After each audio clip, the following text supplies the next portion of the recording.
The massive council chamber hummed with the voices of dozens of alien species. Representatives from across the galaxy sat in their special seats, each designed for their different body types. The air recycling system worked hard to keep everyone breathing comfortably. Ambassador Sarah Chun sat quietly in the human section, her hands folded on the smooth metal table in front of her. She looked small compared to the other representatives. The reptilian hegemony delegates were twice her height, with thick scales and powerful claws. The Crustacean Federation admirals wore heavy armor that made them look like walking tanks. Even the peaceful flower people from the garden worlds stood taller than most humans. "The situation grows worse each day," Chairman Vexthai announced. His voice echoed through the chamber's translation system. The tall reptilian leader's yellow eyes swept across the gathered representatives. "The Void Swarm has attacked 7 more outer colonies this month. Our combined fleets are struggling to keep them back." Admiral Korth of the Crustacean Federation clicked his claws together loudly. The sound was like hammers hitting metal. "We need more ships, more weapons, more soldiers willing to fight and die." His 4 eyes focused on different sections of the chamber. "Some species are not doing their part." Several representatives shifted uncomfortably. Chin noticed how many of them glanced toward the human section. She kept her expression calm and friendly, the same look she had worn for 3 years since. Humanity joined the council. "The humans have provided excellent medical support," said Bloom of Morning, speaking for the flower people. Her voice was like wind through leaves. "Their doctors have saved many lives." "Medical support does not win wars," Admiral Korth snapped. "We need fighters. We need ships that can take damage and deal it back. We need species that understand what real war means." Shun felt the familiar weight of their expectations. For 3 years, the Council had seen humanity as the friendly new neighbors. Humans ran hospitals. They traded useful goods. They helped solve arguments between other species. But when it came to fighting, everyone assumed humans were too soft. Chairman Vexthai turned his attention to Chun. "Ambassador Chun, the Council has discussed humanity's role in our defense efforts. We appreciate your medical aid and supply lines. However, we believe Earth could contribute more to our military needs." Chun stood up slowly. Around her, representatives from species that could bench press a car waited to hear what the small human would say. She smiled politely. "Chairman Vexthai, the Council's friendship means everything to humanity. We want to help our allies in every way we can." "Excellent," Vexthai said. His reptilian features showed satisfaction. "Then you will increase your military contributions? Perhaps provide more armed vessels?" "I'm afraid that's not possible, Ad." "This time," Chun replied, her voice stayed calm and pleasant. "Humanity prefers peaceful solutions to conflicts. We believe there are always better ways to solve problems than through violence." A low rumble of conversation spread through the chamber. Chun caught fragments through the translation system. Words like naive and weak and typical mammals. She kept smiling. Admiral Korth's claws scraped against his armor. "Peaceful solutions? The Void Swarm does not negotiate, human. They consume everything in their path. Your peaceful solutions will not stop them from eating your colonies." "We understand the threat is serious," Chun said.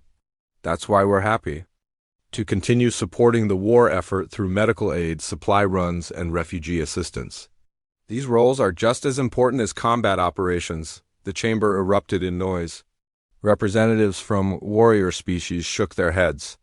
Others made sounds that the translation system couldn't process. Chairman Vexthai raised one clawed hand for silence. "Ambassador Chun," he said, and his voice carried disappointment. "Your species has been part of this council for 3 years. In that time, you have seen what the Void Swarm can do. How can you still believe that kindness and medical supplies will stop them?" Chun's smile never wavered. "Because we believe every life has value, Chairman, including yours." Elder Korth, the ancient representative from the archives, leaned forward in his floating chair. His species was old beyond measure, and his voice carried the weight of centuries. "Child of Earth, your words are noble, but nobility does not always survive contact with reality. Sometimes, the only way to protect what you love is to destroy what threatens it. We appreciate the Elder's wisdom, Chun replied with a small bow. However, humanity must follow its own path. We will continue to provide support in ways that align with our values. The session continued for another hour. Representatives shared reports about void swarm movements.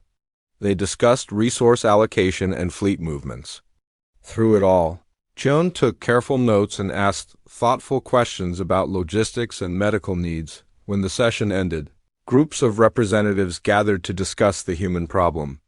Chun heard fragments of their conversations as she packed her things, soft-hearted mammals. Too civilized for their own good. They'll learn when the swarm reaches their worlds. Useful for support roles at least. Chun finished packing and walked toward the exit. As she passed a group of crustacean officers, Admiral Korth spoke loud enough for her to hear. "It's almost sad," he said to his subordinates. "They think the galaxy runs on good intentions and politeness. When the real fighting starts, they'll hide behind species with actual courage."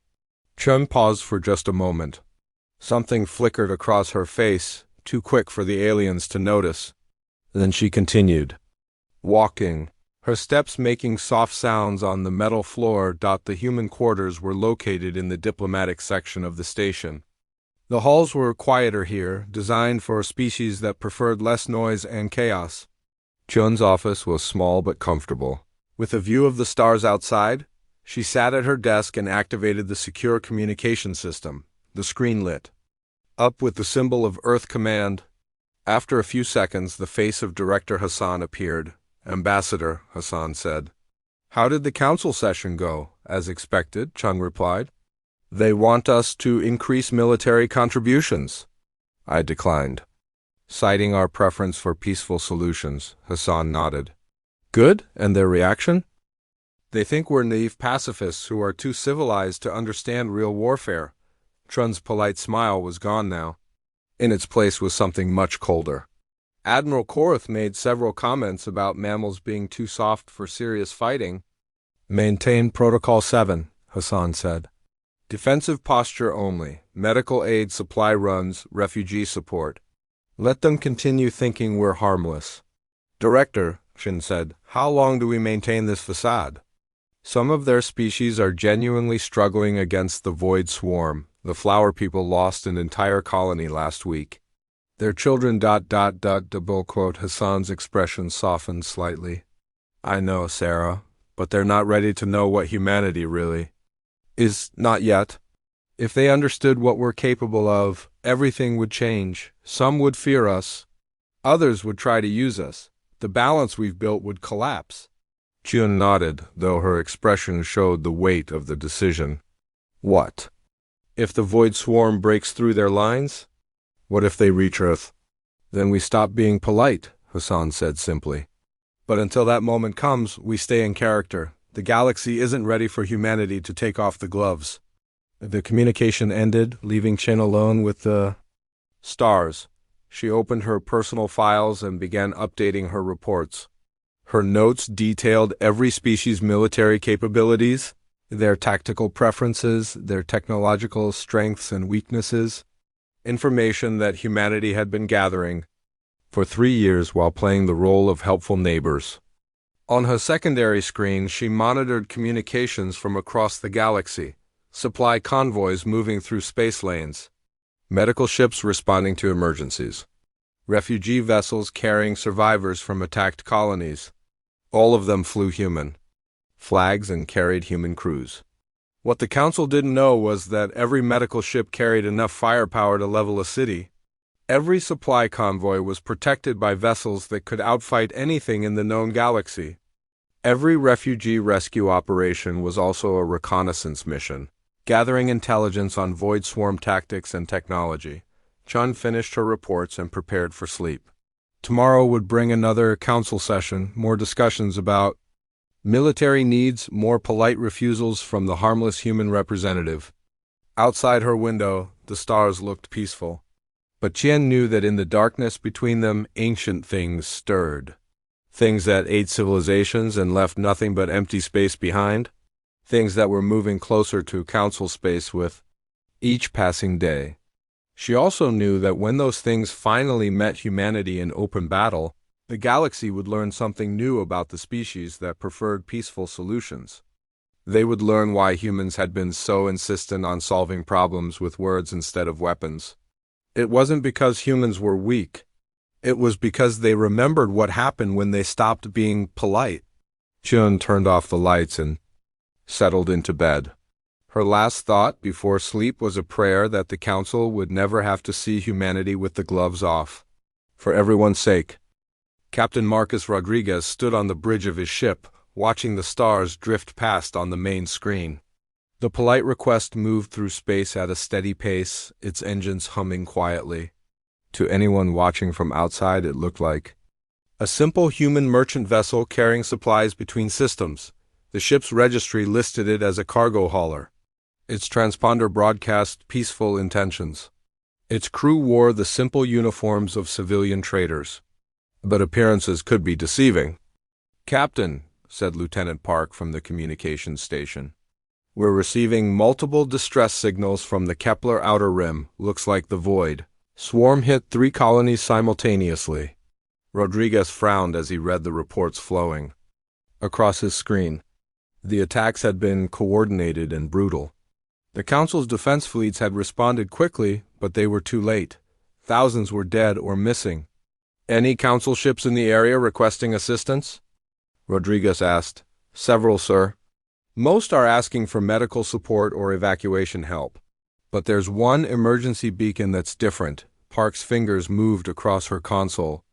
"It's from an insectoid scout ship. The signal is weak and breaking." The insectoids were good people, Rodriguez thought. Their species looked like giant praying mantises, but they were peaceful explorers who helped map safe routes through dangerous space. If one of their scouts was in trouble, it deserved help. "Set course for the scout ship," Rodriguez ordered. "Maximum speed." "Sir," said Chief Engineer Santos from his station, "if we go to maximum speed, we'll reach the area in 6 hours. But our engine signature will look unusual for a merchant vessel." Rodriguez smiled grimly. "Then we better hope nobody is watching too closely." The polite request surged forward, its true engines awakening. The ship that had been moving like a lazy cargo hauler suddenly accelerated like a military interceptor. Space flowed past the windows as they jumped to faster-than-light travel. 6 hours later, they dropped back into normal space near the insectoid beacon. Rodriguez's crew immediately went to work, their movements sharp and professional. These were not the relaxed motions of merchant sailors. These were the precise actions of a military unit. "Sensors show wreckage ahead," reported Ensign Kim. "One insectoid scout ship, heavily damaged. I'm also detecting 3 Void Swarm hunter-killers moving in from the port side." Rodriguez felt his expression harden. The Void Swarm ships were ugly. Things, all sharp angles and dark metal. They looked like they had been built specifically to cause fear. Each one was roughly the size of a Council frigate, but faster and more heavily armed. "The scout ship still has life signs," Kim continued. "Faint, but present. 1 survivor, maybe 2. "The hunter-killers will reach the wreck in 12 minutes, added Park. "They're not bothering to hide their approach." Rodriguez made his decision. "Quickly, battle stations, prepare for combat operations. Santos, I need our real weapon systems online." "Aye, Captain," Santos replied. His fingers danced across his console, and the ship around them seemed to wake up. Hidden panels slid open to reveal weapon batteries.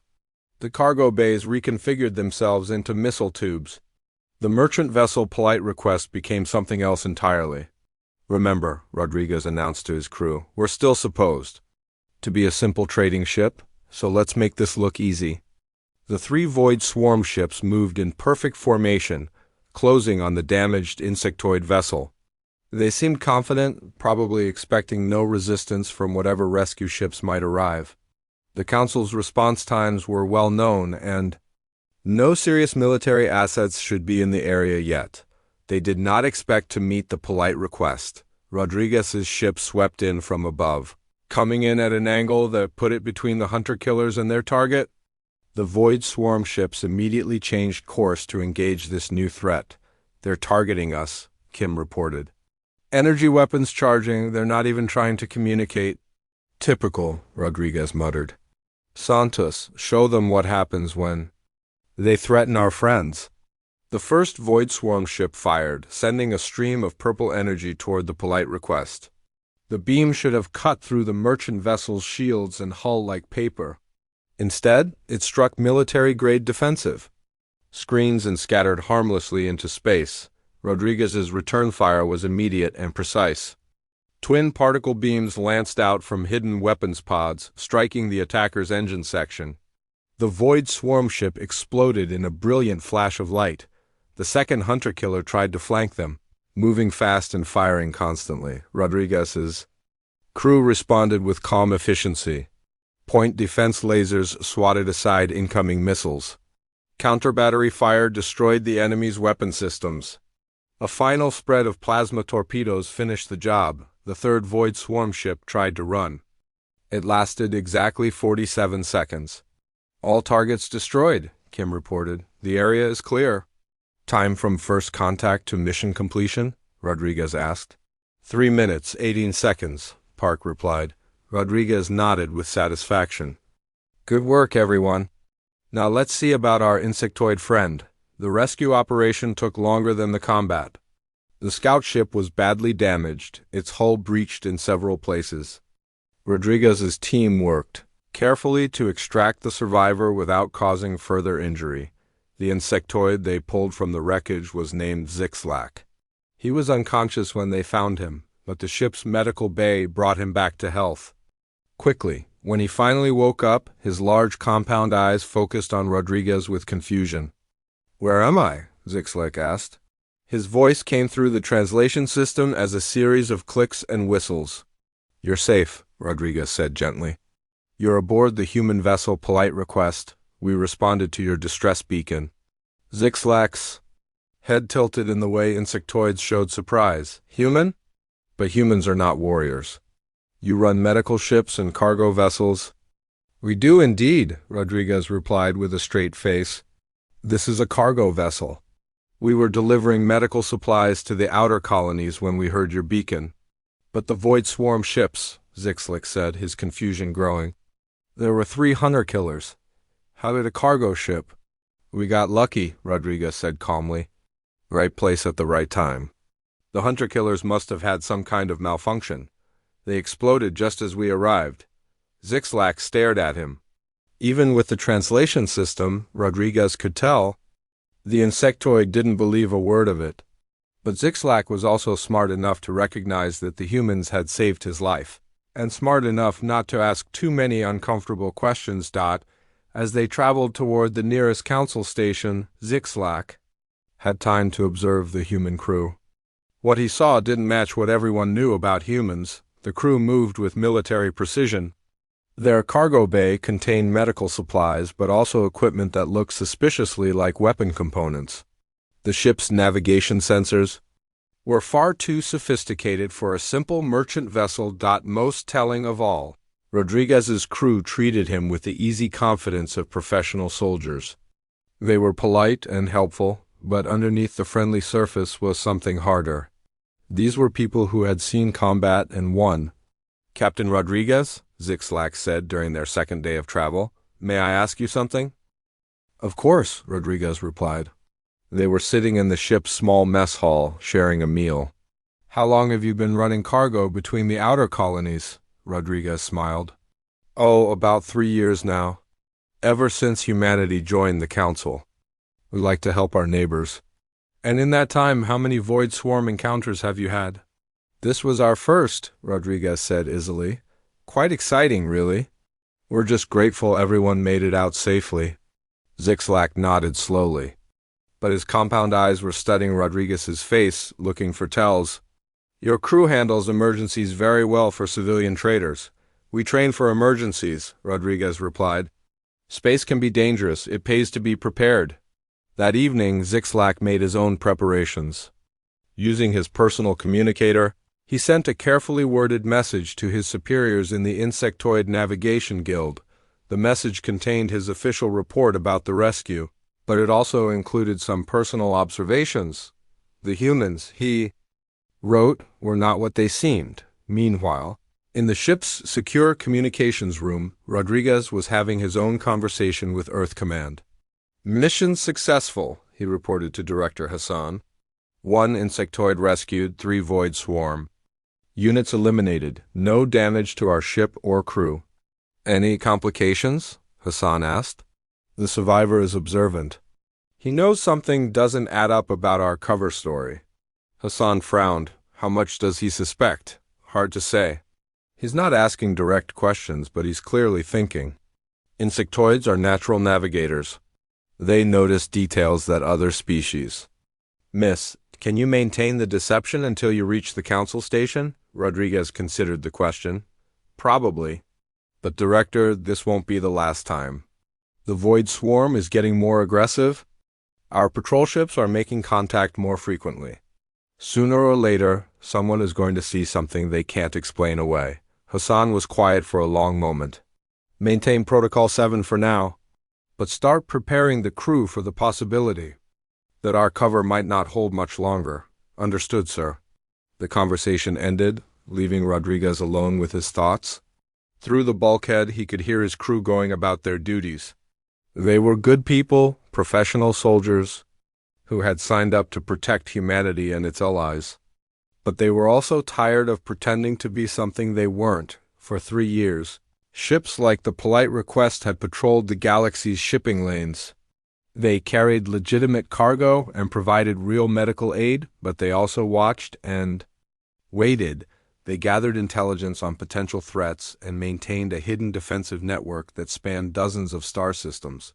The Council saw human merchant vessels and hospital ships. What they didn't see were the warships disguised as cargo haulers, the surveillance platforms hidden inside medical stations, or the rapid response teams ready to deploy at a moment's notice. Rodriguez's crew had signed up to protect people, but protection required strength, and strength required the ability to use violence when peaceful solutions failed. The galaxy wasn't ready to see that side of humanity yet, but as the Void Swarm grew bolder and the attacks increased, Rodriguez wondered how much longer they could maintain the pretense. How many more lucky encounters and convenient malfunctions? Could they explain away before someone started asking the right questions? 2 days later, they reached the council station. Zixlac thanked Rodriguez and his crew for their help, but his compound eyes lingered on the ship as he walked away. He was definitely thinking about what he had seen. Rodriguez watched him go, then gave the order to depart. The Polite Request resumed its journey, once again broadcasting as a simple merchant vessel carrying medical supplies to the outer colonies.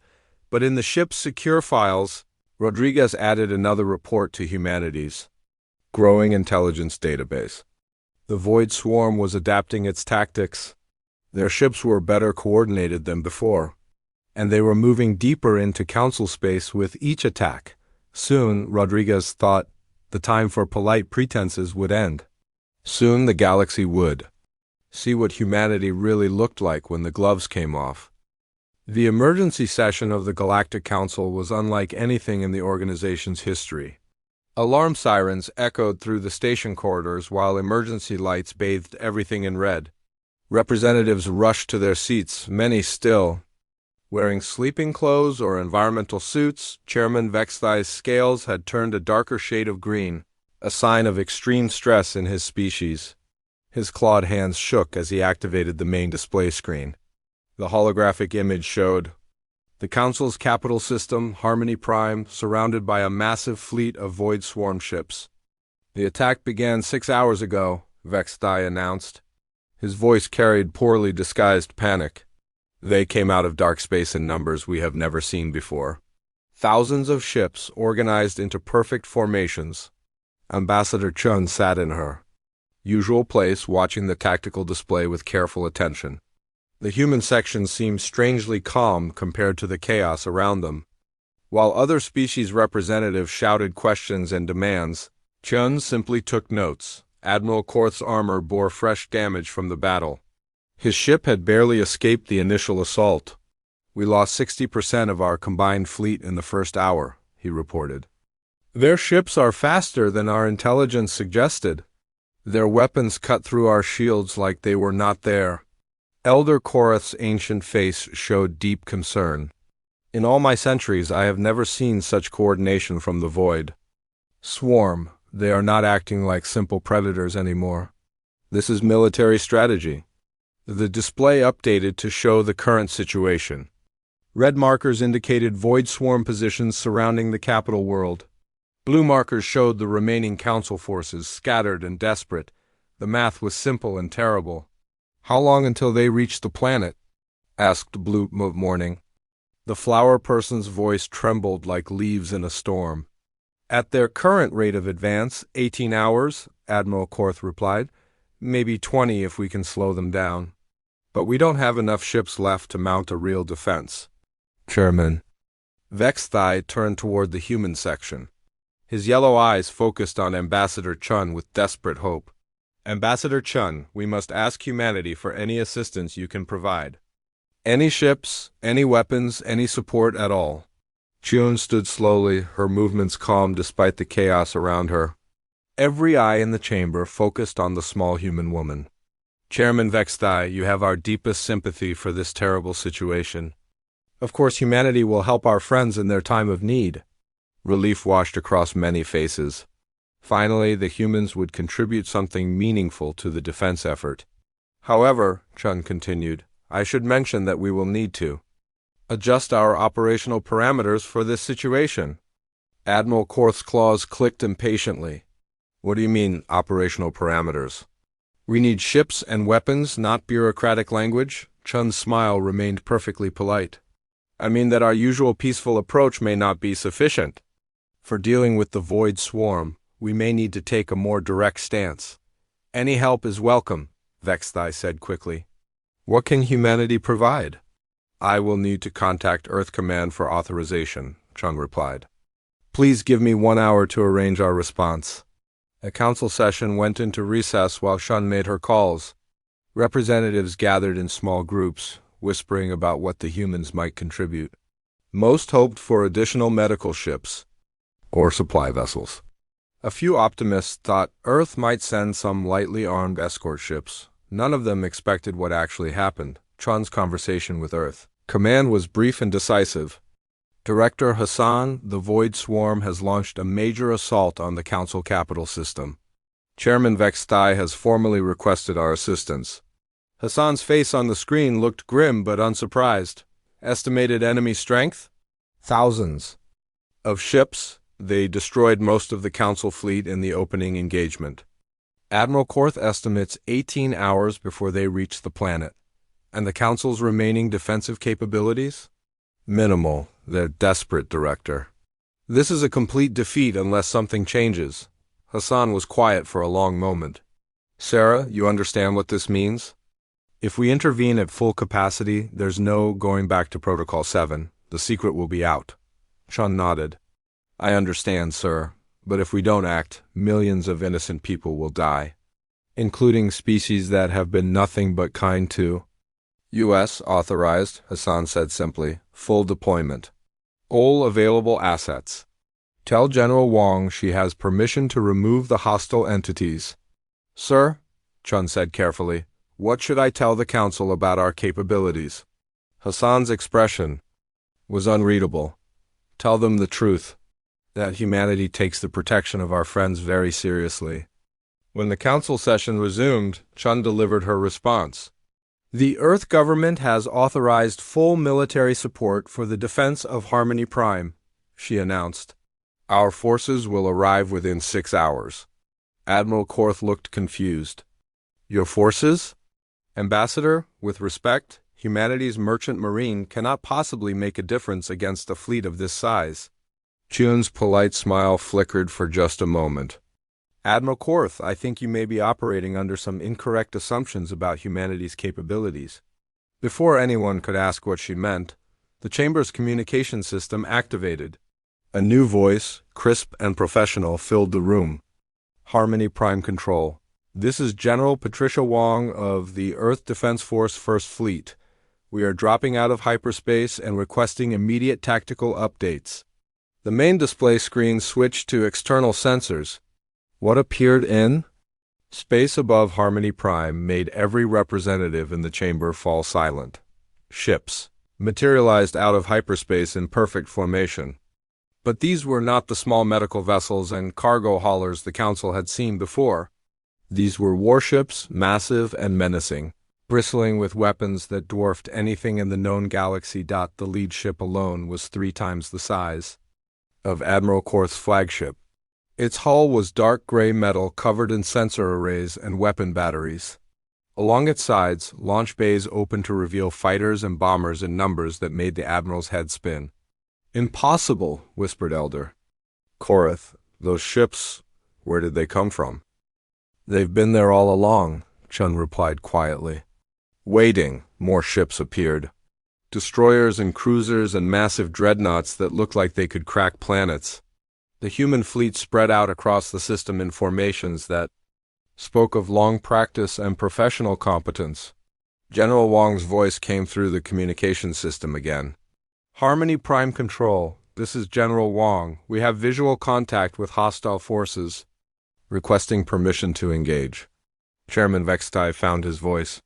"General Wong, this is Chairman Vextai of the Galactic Council. You have full permission to engage the enemy. Please help us." "Copy that, Chairman." "Consider it." Done. What followed was not a battle. It was a demonstration. The human fleet moved with precision that made Admiral Korth's best formations look clumsy. Their ships accelerated and maneuvered as if the laws of physics were merely suggestions. Their weapons reached across impossible distances to strike targets with perfect accuracy. The Void Swarm, which had seemed unstoppable hours before, suddenly found itself facing something it had never encountered. An enemy that was faster, stronger, better armed, and infinitely more skilled. Human fighters swept through Void Swarm formations like sharks through schools of fish.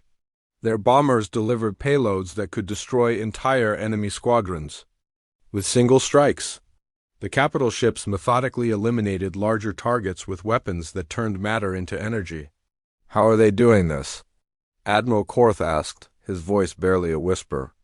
"Those ships, they're more advanced than anything we've seen." Elder Korth was studying the tactical display with growing amazement. "Look at their formations.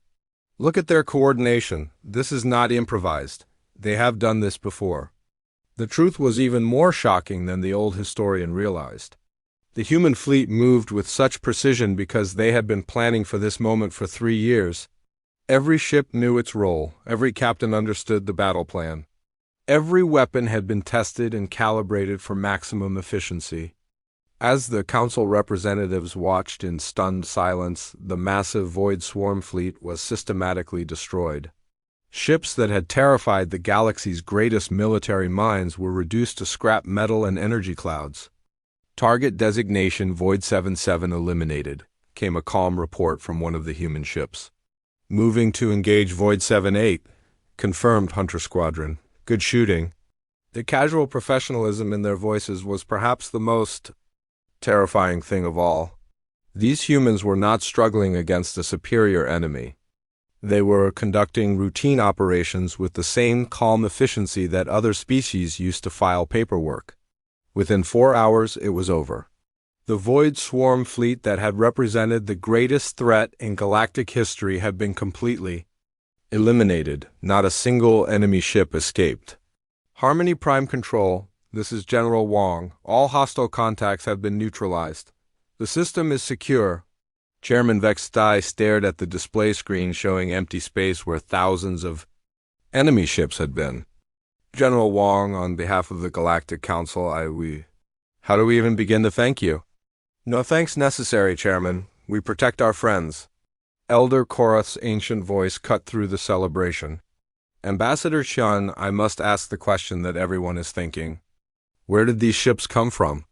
How long has humanity possessed such military power?" Chun looked around the chamber at the faces staring at her. Some showed gratitude. Others showed confusion. A few showed the beginning of fear as they started to understand the implications. "Elder Korth, humanity has always possessed these capabilities. We simply chose not to use them. But why? Demanded Admiral Korth. Why hide such strength? Why pretend to be peaceful merchants and medical personnel? Chun's expression grew serious. Because we learned something important from our own history. Admiral, we learned what happens when the strong prey on the weak. We learned what happens when military might becomes the only solution to every problem. She gestured toward the display showing the aftermath of the battle. We chose to be your friends instead of your conquerors. We chose to help you solve problems with words instead of weapons. We chose to protect instead of dominate. But you could have conquered us, whispered Bloom of Morning. From the very beginning, you could have taken everything.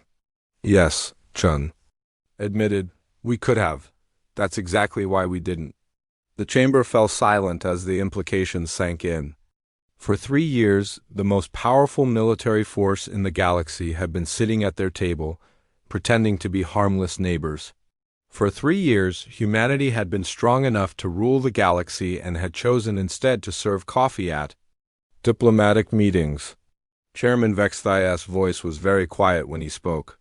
Ambassador Chun, what happens now? Now that we know what humanity is truly capable of?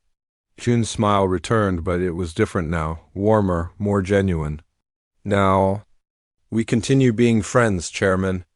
Nothing has changed except that you know we're capable of protecting the things we care about. And what if... Admiral Korth's voice trailed off, but everyone knew what he was asking. What if you make us angry? Chun finished. Admiral, I hope that never happens, for everyone's sake. Outside the station windows, the human fleet maintained its protective formation around Harmony Prime. The ships that had just saved the galaxy hung in space like sleeping giants, their weapons powered. Down but ready. Elder Korth spoke for them all. I think, Ambassador Chun, that the galaxy has learned something important today. What's that, Elder? That true strength is not about who you can defeat. It is about who you choose to protect. Chun nodded approvingly. Now you're beginning to understand why humanity prefers diplomatic solutions. As the emergency session ended and representatives began filing out, each carried with them a new understanding of their place in the galaxy. They had been saved by friends who could have been masters. They had been protected by guardians who could have been conquerors. And somewhere in the back of their minds, each of them made a mental note never to make the humans angry enough to stop being polite. 3 days after the battle, the galaxy was still trying to understand what had happened. News reports flooded communication networks across hundreds of worlds. The Void Swarm, which had terrorized entire systems for decades, had been completely destroyed in a matter of hours. Elder Korth sat in his private chambers aboard the council station, surrounded by data files and historical records. His ancient mind worked slowly through the implications of what he had witnessed. The more he learned, the more disturbed he became. He had spent 72 hours reviewing every interaction between humanity and the Council since first contact. What he discovered made his blood run cold. A soft chime announced a visitor. "Enter!" Korth called out. Ambassador Chun walked into the chamber, carrying a cup of what humans called tea. She moved with the same calm grace she had always shown, but now Korth saw it differently. This was not the careful steps of a nervous diplomat. This was the controlled movement of a predator choosing to be gentle. "Elder Korth," Chun said. With a polite bow, "I heard you wanted to speak with me." "Please sit," Korth replied, gesturing to a chair designed for human proportions. "I have been researching, Ambassador. Learning things I perhaps should have noticed years ago." Chun settled into the chair and sipped her tea. "What kind of things?" Korth activated a holographic display that filled the air between them. "Let me show you what I have discovered about humanity's true activities in our galaxy." The first image showed shipping routes across council space. Thousands of trade lanes were marked in different colors, representing various species merchant vessels. But one color dominated the map completely. "Human ships," Korth said quietly. "They are everywhere. Every major trade route, every strategic system, every important colony. You have more vessels moving through our space than all other species combined." Chun nodded calmly. "Humans are excellent traders, We enjoy commerce with our neighbors. Indeed, Korath replied, but I looked deeper. The display changed to show technical specifications. Every human merchant vessel carries the same basic sensor package. Military-grade sensors that can detect ships at twice the range of our best equipment. Safety is important when traveling through dangerous space, Chun said. The display changed. Again, your medical stations are equally interesting. They are positioned at exactly the locations needed to provide rapid response to any system in Council space. By coincidence, these are also the perfect positions for military bases. Chun took another sip of tea. We believe in being helpful. Korath leaned forward, his ancient eyes focusing on Chun's face. Your cultural exchange programs? For 3 years, you have sent humans to live and work on every major world in Council space. They learn our languages, study our customs, observe our military capabilities. Cultural understanding promotes peace, Chun replied. Your refugee. Assistance operations. Every time there is a conflict or disaster, human ships arrive within hours. They know exactly where to go, exactly what supplies are needed, exactly how many people require evacuation. The evidence continued to mount. Human communication relays that could monitor all transmissions across the galaxy. Human research stations that studied every known technology. Human diplomatic personnel who somehow always knew exactly what to say to prevent wars between other species. Elder Korath, Chun said gently, you seem troubled by humanity's helpfulness. I am troubled, Korath admitted, because I am beginning to understand what I am looking at. This is not commerce and cultural exchange. This is the most sophisticated intelligence operation in galactic history. Chun set down her teacup. Her polite smile remained, but something shifted in her eyes. Please continue. Korath activated. Another display. Your Captain Rodriguez saved the insectoid scout Zixlac 3 weeks ago, but I studied the sensor logs from that encounter. The human ship's acceleration profile was impossible for a merchant vessel. Its weapon signatures matched no known civilian technology. Captain Rodriguez is resourceful, Chun said. I checked the registry for his ship. The polite request was supposedly built at Luna Shipyards. But Luna Shipyards has never built a merchant vessel of that class. They build only military ships. Chun was quiet now, listening. So I investigated further, Korath continued. I cross-referenced every human vessel's construction records with their apparent capabilities. Ambassador Ching, according to your own data, humanity has built exactly 17 civilian spacecraft in the past 3 years. The old historian let that sink in. But we have logged encounters with over 4,000 human vessels in Council space during the same period. That is a significant discrepancy, Chun acknowledged. Korath stood up and began pacing, his aged body moving with nervous energy. Do you want to know the most terrifying discovery? I traced the origins of every major peace agreement in the past 3 years. Every trade dispute that was resolved peacefully. Every territorial argument that ended in compromise. Every potential war that somehow never started. He turned to face Chun directly. In every single case, a human was involved.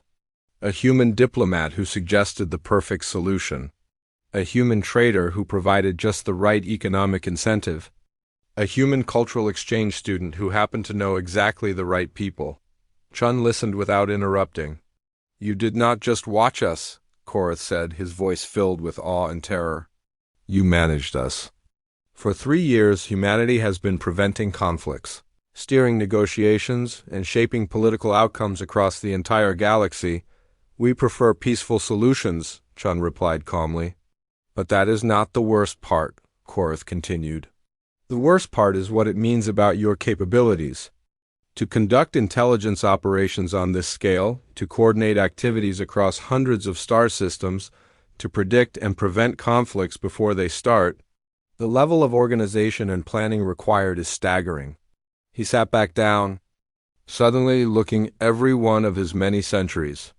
Ambassador, your species has been playing a game so complex that the rest of us did not even know we were pieces on the board.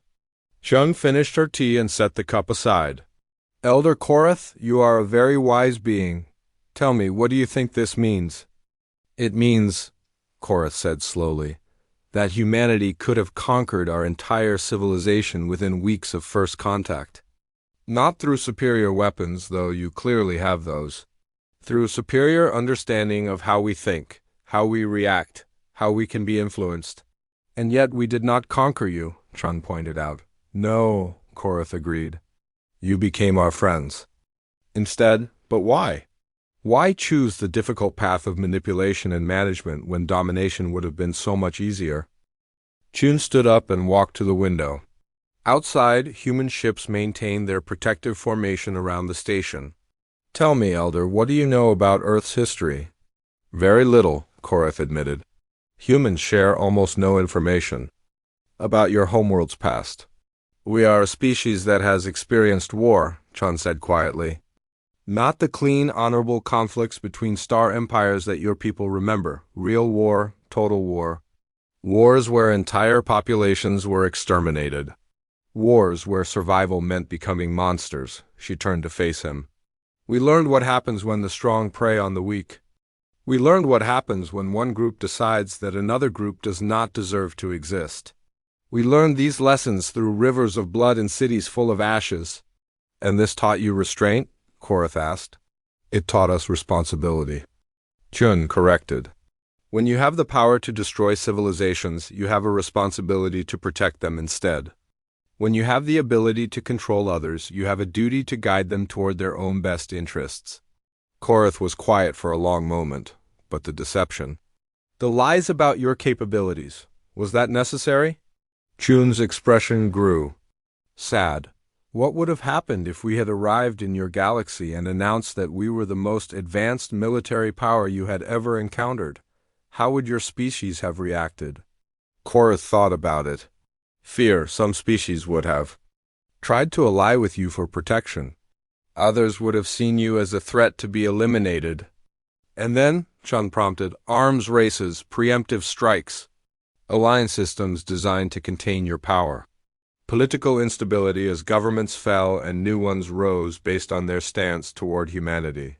Exactly, Chun said. The galaxy would have torn itself apart trying to deal with us. Millions would have died in wars that served no purpose except fear. So you pretended to be weak. We pretended to be harmless, Chun corrected again. There is a difference. A weak species can become strong through technology or alliances.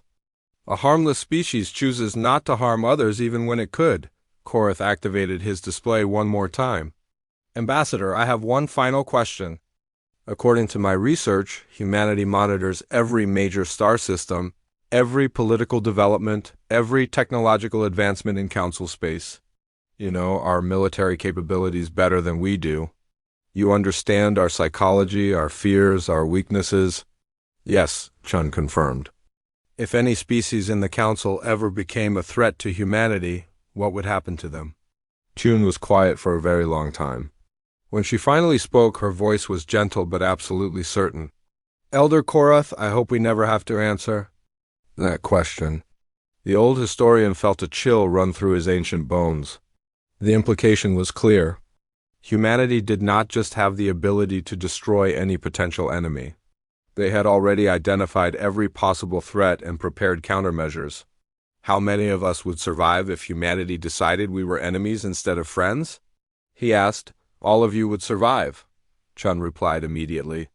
Because we would find another way to solve the problem. We always do, but Korath heard what she did not say. The other way might involve relocating entire populations to new worlds. It might involve restructuring governments or economic systems.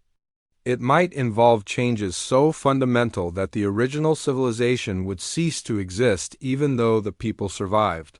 Ambassador, he said carefully, how many species in the galaxy have the potential to threaten humanity if they chose to do so? Chun smiled, and for the first time since he had known her, the expression was not entirely kind. None, Elder, not even if they all work together. The words hung in the air between them like a death sentence. Korath realized that he was not just speaking with a diplomat or even a representative of a powerful government. He was speaking with a member of a species so far beyond the rest of the galaxy that they existed in a different category of being entirely. "Then why," he whispered, "why do you let us believe we have any agency at all?" Shun's expression softened again. "Because hope is important, Elder, because dignity matters. Because the alternative to believing you have choices is despair, and despair makes people do terrible things." She moved toward the door, then paused. "Elder Korath, you have learned something today that very few beings in the galaxy will ever know. You understand what humanity really is. What will you do with this knowledge?" Korath thought about the question seriously. "I will do what I have always done. I will serve the Council and work for peace between species. But I will sleep better knowing that if I fail, there are guardians watching over us." "Good," Chun said. "That is exactly what we hoped you would say." After she left, Korath sat alone with his thoughts. He understood now why humanity had hidden their true nature. The galaxy was not ready to know that they lived under the protection of beings who could reshape entire civilizations as easily as moving pieces on a game board, but he also understood something else. Despite their overwhelming power, despite their ability to control or destroy any threat, humanity had chosen to be protectors instead of rulers. They had chosen to guide instead of dominate. It was, Korath realized, perhaps the most profound act of mercy in the history of the galaxy. The strong had chosen to lift up the weak instead of consuming them, and somewhere in the depths of his ancient mind, he offered a prayer of gratitude to whatever forces had shaped humanity into guardians instead of gods. 6 months had passed since the battle at Harmony Prime. The galaxy had changed in ways both visible and hidden. The ruins of the Void Swarm fleet still drifted in empty space, serving as a monument to humanity's hidden power. But the real changes were happening in the minds and hearts of those who knew the truth. The Galactic Council chamber looked the same as always. Representatives from dozens of species sat in their familiar seats, discussing trade agreements and border disputes. But the atmosphere was different now. There was an underlying respect, even reverence, that had not existed before. Ambassador Chun sat in the human section, taking notes and offering suggestions just as she always had. Her polite smile remained unchanged. Her helpful demeanor seemed identical to what it had been for 3 years. But everyone who looked at her now saw something else beneath the surface. Chairman Vexthai called the session to order. "Today we welcome a new member to our council," he announced. "The Kepler Commonwealth has requested admission to our organization." The Kepler Commonwealth was a young civilization that had recently developed faster-than-light travel. Their ships were crude but functional. Their technology was limited but growing.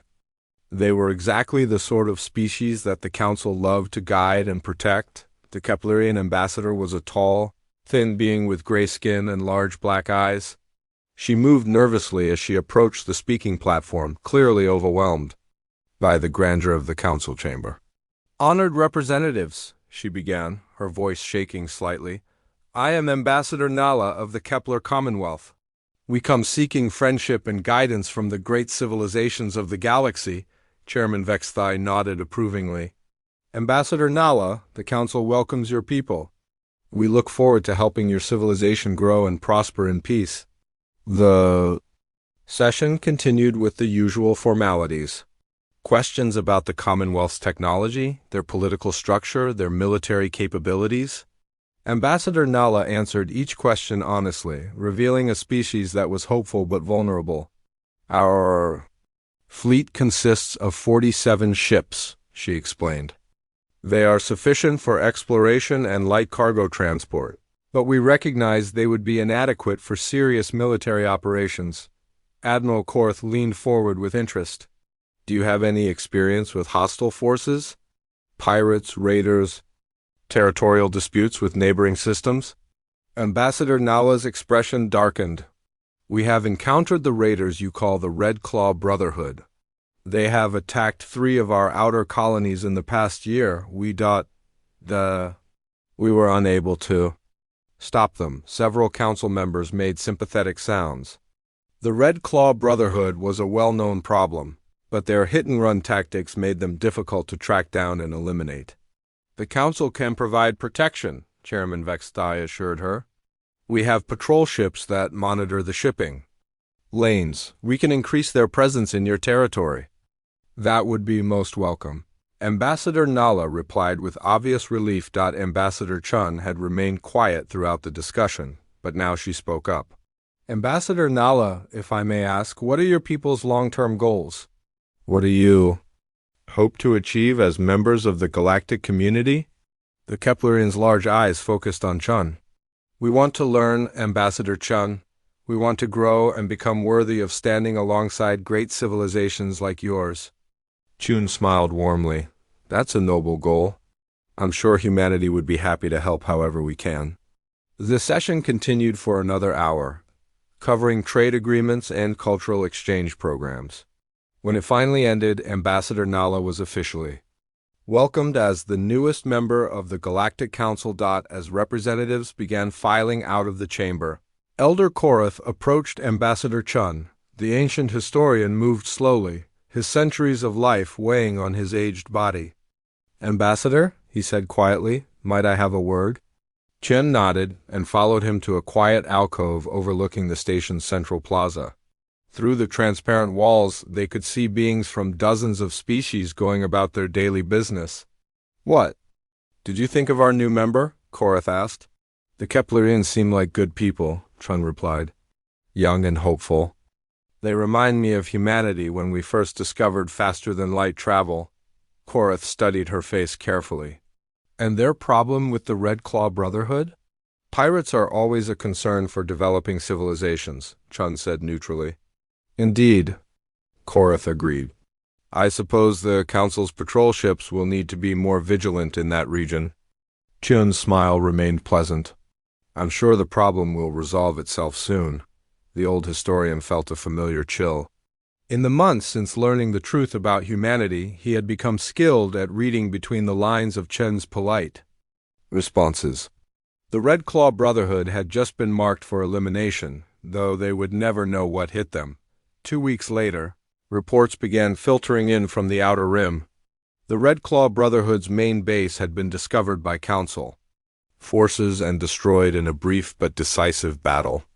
The pirates' entire fleet had been eliminated with no survivors. The official report credited improved intelligence gathering and coordination between Council patrol ships.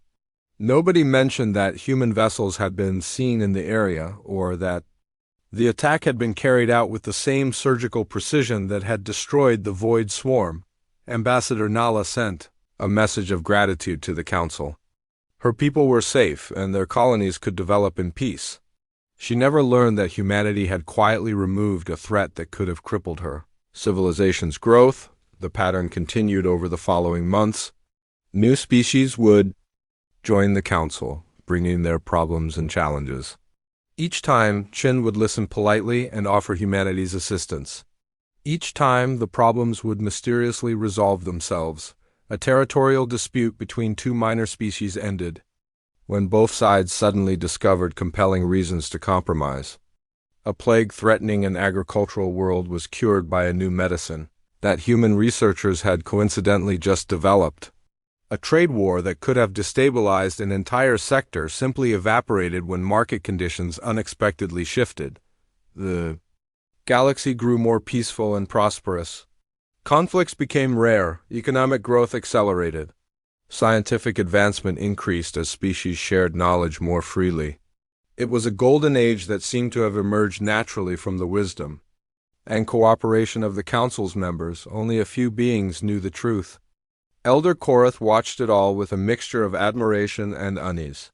Humanity was managing galactic civilization like a gardener tending to a vast greenhouse, pruning problems before they could grow and nurturing developments that served the greater good. One evening, Korath found himself in the station's observation lounge, looking out at the stars. Ambassador Shun entered and joined him at the viewing window. "Beautiful night," she commented. "Indeed," Korath replied, "though I sometimes wonder if the stars themselves are aware of the forces that shape the space between them." Chun glanced at him with amusement. "You're feeling philosophical tonight, Elder." I am thinking about gardeners and gardens, Korath sighed carefully. About the difference between natural growth and careful cultivation. Both have their place, Chun replied. Natural growth can be chaotic and wasteful. Careful cultivation can produce better results with less suffering. But what happens to the garden if the gardener disappears? Chun considered the question seriously. A good gardener teaches the plants to thrive on their own. The goal is not permanent dependence, but eventual independence. Korath nodded slowly. And how long does that process take? Generations. Chun admitted, maybe centuries. Growing up is never fast or easy. They stood in comfortable silence for a while, watching ships move through the space lanes around the station. Human vessels were visible among them, their crews maintaining their roles as helpful neighbors and friendly traders. Ambassador, Korath said eventually, may I ask you a personal question? Of course. Do you ever tire of pretending? Of maintaining the deception day after day, year after year? Chun's expression grew thoughtful. Elder, do you think of it as pretending when you speak gently to a frightened child? When you choose simple words to explain complex ideas? When you smile to put someone at ease? No, Korath replied. That is kindness. Exactly, Chun said. We are not pretending to be something we are not. We are choosing to present ourselves in a way that helps others feel safe and comfortable. The kindness is real, even if the full truth remains hidden. But surely some of your people must find this role frustrating. To be capable of such power and yet act as simple merchants and doctors. Chun's smile turned proud. Do you know what? The most common request is from humans wanting to join our galactic service programs? Korath shook his head. They ask to be assigned to medical ships or cultural exchange positions. They want to be teachers and healers and bridge builders. The ones who request military assignments are actually quite rare. Why do you think that is? Because we have learned something that took us a very long time to understand, Chun replied. True strength is not measured by who you can defeat. It is measured by who you can help. A new ship appeared on the edge of sensor range, requesting permission to dock at the station. The communications officer's voice came over the intercom, announcing the arrival of a Keplerian trading vessel. Ambassador Nala's people are adapting quickly to galactic commerce, Korath observed. They are, Chun agreed. In another decade or two, they will be ready for more advanced technologies. In a century, they might be ready to take on some of the responsibilities we currently handle. And then we will step back a little more and let them grow into the role. Just as we have with other species. Korath suddenly understood something he had never considered before. You are not just managing the galaxy, are you? You are preparing it to manage itself. Chun's smile was brilliant. Now you are beginning to see the real plan, Elder. The old historian felt a new kind of awe. Humanity was not content to be eternal guardians, controlling everything from the shadows forever. They were raising an entire galaxy to eventually take care of itself. How long? Korath asked. How long until the galaxy is ready to stand on its own? Honestly? I do not know, Chun admitted. It depends on how quickly species can learn to cooperate without mediation. How well they can resolve conflicts without intervention. How effectively they can identify and neutralize threats before they become crises. Centuries, at least. Probably. But we are patient, and we believe the result will be worth the effort. They were interrupted by the arrival of Admiral Korath, who approached them with his usual military bearing. Since learning the truth about humanity, his attitude toward Chen had changed dramatically. The condescension was gone, replaced by something approaching reverence. Ambassador Chun, he said with a formal bow, I wanted to personally thank you for your assistance with the Red Claw situation. My forces learned much from observing your methods. Any time, Admiral, Chun replied graciously. We are always happy to help our friends. After Korath left, Korath chuckled softly. 6 months ago, he thought humans were too soft to understand real warfare. 6 months ago, we were happy to let him think that, Chun replied. And now? Now he understands that there are different kinds of strength, and that the strongest choice is often the gentlest one. As the evening wore on, more representatives stopped by to speak with Chun. Each had their own way of acknowledging the new reality. Some were direct in their gratitude.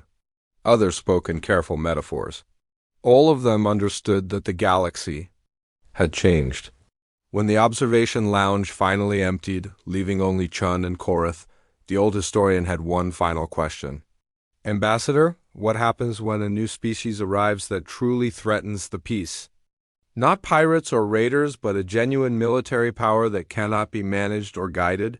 Chun was quiet for a long moment. Then the galaxy will learn what we look like when we stop being polite, she said simply. And if that day comes? Then we will do what we have always done, Elder. We will protect our friends. Korath nodded, understanding completely. The galaxy lived under the protection of guardians who preferred kindness to conquest, guidance to domination, and patience to force. But beneath the gentle surface lay power that could reshape civilizations or eliminate threats with equal ease. As they prepared to leave, Korath offered one final observation. You know, Ambassador, there is something beautiful about what humanity has chosen to become. What is that? You have the power of gods, but you have chosen to be shepherds. Instead, Chun's smile was warm and genuine. Elder Korath, that may be the finest compliment humanity has ever received. Outside the observation lounge windows, the stars continued their ancient dance. Ships moved through the darkness, carrying goods and people and dreams between distant worlds. The galaxy was peaceful and prosperous, growing stronger each day under the watchful eyes of guardians who had learned that true power came not from what you could destroy, but from what you chose to protect. And in the depths of space, human ships continued their eternal patrol, their crews maintaining the same friendly demeanor that had once fooled an entire galactic civilization. The difference was that now, when Chairman Vextai looked at those ships, he no longer saw harmless merchants. He saw humanity with the gloves off, choosing to be gentle anyway. And that, he realized, was the most terrifying and wonderful thing in the galaxy.